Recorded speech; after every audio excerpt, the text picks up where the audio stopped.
Assalamualaikum warahmatullahi wabarakatuh. Nama saya Dewi Fujiastuti dari kelas MBIA.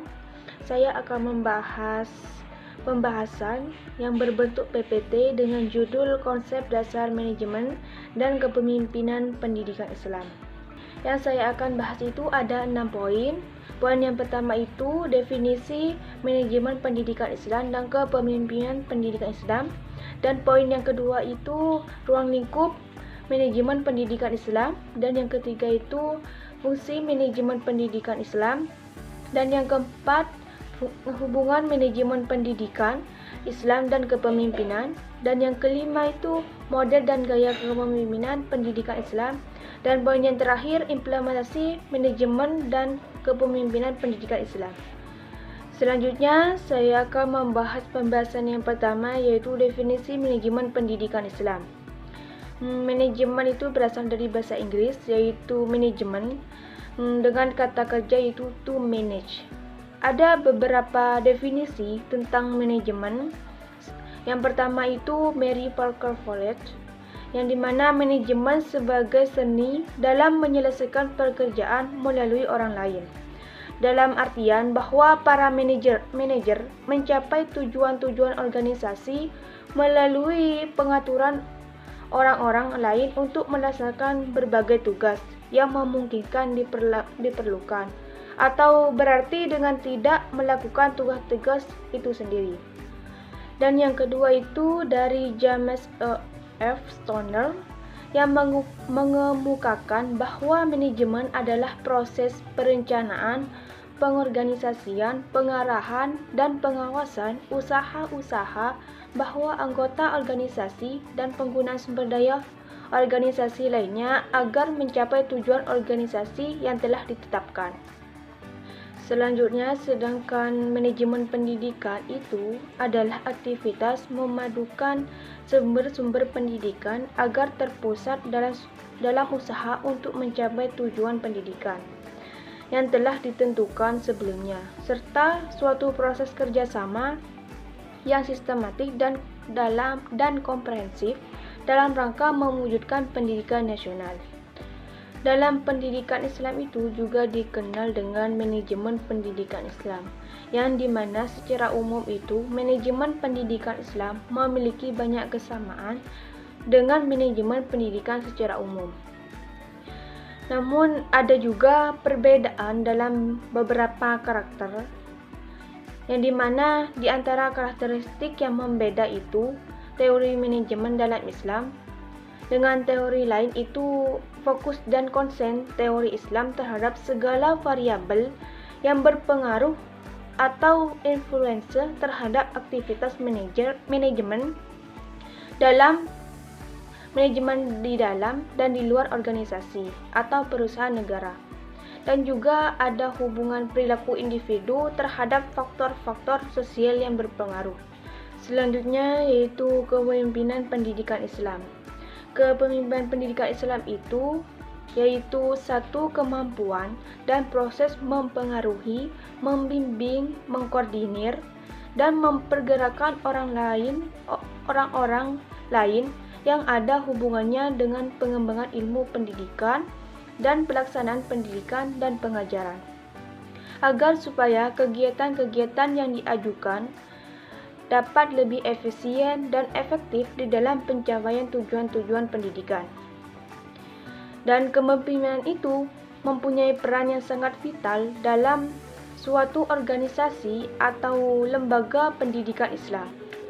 Dan juga kepemimpinan dalam pendidikan Islam akan selalu menempatkan nilai-nilai keislaman di dalam kepemimpinannya. Komunikasi atasan dan bawahan itu bukan hanya sekedar dalam ranah organisasi saja, tetapi dalam Islam terdapat membina hubungan antar sesama manusia. Pemimpin Islam itu harus bisa membawa umatnya ke arah yang lebih baik dengan tempat berlandaskan Al-Quran dan hadis. Jadi kepemimpinan pendidikan Islam itu proses mempengaruhi, membimbing, mengkoordinir, dan menggerakkan orang-orang lain yang ada hubungan dengan pengembangan ilmu pendidikan dan pelaksanaan pendidikan dan pengajaran untuk mengupayakan pencapaian tujuan-tujuan pendidikan. Baik, selanjutnya pembahasan poin yang kedua, yaitu ruang lingkup manajemen pendidikan Islam. Manajemen pendidikan Islam mencakup aspek pengaturan lembaga pendidikan secara komprehensif dengan menerapkan prinsip-prinsip Islam sebagai dasar, yang dimana prinsip-prinsip dasar manajemen pendidikan Islam tetap diaplikasikan agar lembaga pendidikan Islam dapat mencapai tujuan pendidikan yang sesuai dengan ajaran Islam, yang dimana ada 7 bidang dalam manajemen pendidikan Islam, yaitu manajemen peserta didik, manajemen kurikulum, manajemen personalia, manajemen pembiayaan pendidikan, manajemen sarana dan prasarana, manajemen tata usaha pendidikan, dan manajemen manusia. Selanjutnya pembahasan poin yang ketiga, yaitu fungsi manajemen pendidikan Islam. Fungsi manajemen adalah elemen-elemen dasar yang akan selalu ada dan melekat dalam proses manajemen yang akan dijadikan acuan oleh manajer dan melaksanakan kegiatan untuk mencapai tujuan. Fungsi manajemen ini yang pertama kali diperkenalkan oleh seorang industrialis Prancis yang bernama Henri Fayol pada abad ke-20. Dan juga ada beberapa fungsi manajemen pendidikan Islam dalam tinjauan Al-Quran.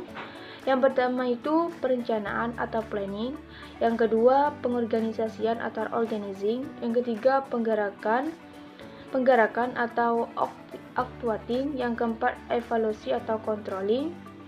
Baik, selanjutnya pembahasan poin yang keempat, yaitu hubungan manajemen pendidikan Islam dan kepemimpinan. Hubungan antara manajemen pendidikan Islam dan kepemimpinan sangat erat karena keduanya itu saling melengkapi dalam konteks pengelolaan institusi pendidikan Islam. Manajemen pendidikan Islam itu melibatkan perencanaan, pengorganisasian, pengarahan, dan pengendalian sumber daya untuk mencapai tujuan pendidikan Islam yang berkualitas. Sedangkan menurut kepemimpinan berperan dalam memberikan arah, memotivasi, dan mengelola sumber daya manusia dalam institusi untuk mencapai visi dan misi pendidikan Islam yang diinginkan. Jadi, kepemimpinan yang efektif dapat mengoptimalkan implementasi manajemen pendidikan Islam, sehingga menciptakan lingkungan pembelajaran yang produktif dan sesuai dengan nilai-nilai Islam. Selanjutnya pembahasan poin yang kelima, yaitu model dan gaya kepemimpinan pendidikan Islam. Ada 4 model. Yang pertama itu model transformasional. Pemimpin itu menggunakan visi yang jelas dan inspirasional untuk memotivasi staf dan siswa. Dan yang kedua, model servant leadership. Pemimpin itu fokus pada kebutuhan dan kesejahteraan anggota sekolah. Yang ketiga, model kepemimpinan instruksional. Pemimpin itu menekankan pada perbaikan proses pengajaran dan pembelajaran. Dan model yang terakhir itu model kepemimpinan etis. Pemimpin itu harus berpegang teguh pada nilai-nilai Islam dalam setiap aspek pengambilan keputusan dan interaksi dengan semua anggota komunitas pendidikan. Sedangkan gaya kepemimpinan dalam pendidikan Islam harus mencerminkan nilai-nilai Islam seperti keadilan, kejujuran, dan kerjasama. Baik, pembahasan yang terakhir yaitu implementasi manajemen dan kepemimpinan pendidikan Islam.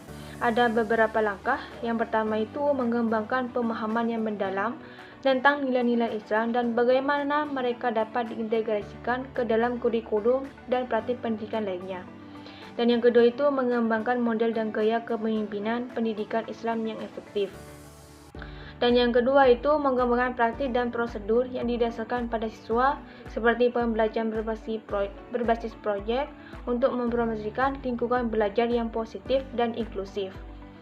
Dan yang keempat mengembangkan budaya inklusif dan inklusif diantaranya yaitu siswa dan staf, yang dimana mempromosikan nilai-nilai Islam dan memfasilitasi pertumbuhan dan pengembangan siswa. Dan yang terakhir itu mengembangkan sistem untuk memastikan bahwa semua siswa dan staf memiliki akses ke informasi dan sumber daya yang mereka butuhkan untuk berhasil, seperti melalui program mentor dan program pengembangan profesional.